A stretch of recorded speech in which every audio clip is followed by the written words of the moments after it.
Hello,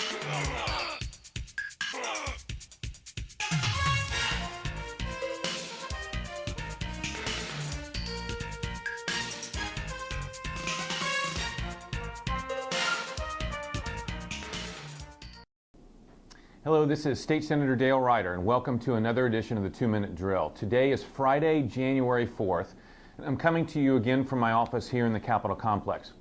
The State Senate yesterday wrapped up the first week of the lame duck session, and we'll come back to Springfield next week, and I wanted to take an opportunity here before I leave town to update you on a couple very important issues that are pending here in Springfield. But first, a thank you.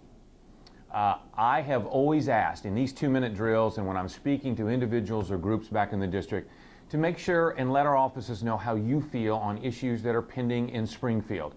And you have certainly done that in the last several days.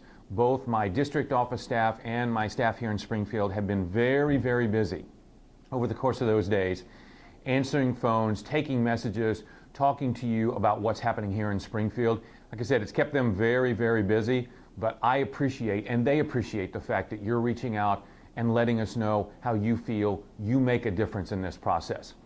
Two issues I want to update you on. First has to do with the gun control measures that we discussed yesterday. Those gun control measures, one that would ban so-called high-capacity magazines, the other which would ban all semi-automatic rifles, all semi-automatic handguns, and some semi-automatic shotguns, passed the Senate Public Health Committee on Wednesday, so those bills are out on the Senate floor. There have not been any action taken on those since then. I think the Democrat leader in the Senate, John Cullerton, who's the sponsor of both bills and is an ardent advocate of gun control, understands that he doesn't have the votes in the Illinois Senate to pass either one of those bills at this time. Again, thanks to you and the grassroots effort that's been made around the state to voice your opposition to these bills. The second issue I want to talk to you about is the issue of gay marriage.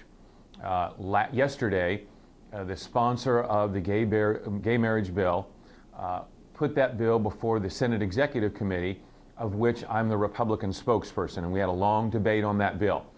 Now, there are two issues in the bill as far as I'm concerned.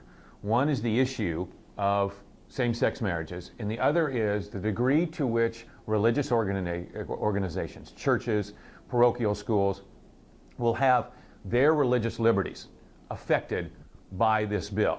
Now, regardless of how you feel about the issue of same-sex marriage, we should all be together on the notion that the First Amendment is clear, the history of this nation is clear, that we hold our religious freedoms, our religious liberties sacrosanct, that you can't compromise on those issues.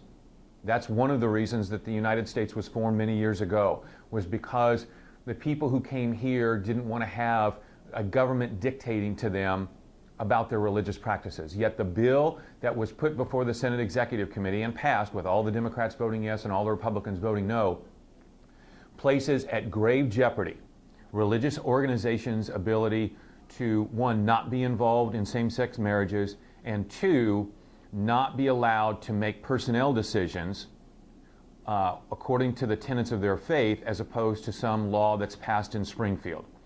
Please know that it is my first priority in this bill to make sure that our First Amendment rights with regards to religious freedoms and liberties are held harmless. In other words, those rights will be upheld.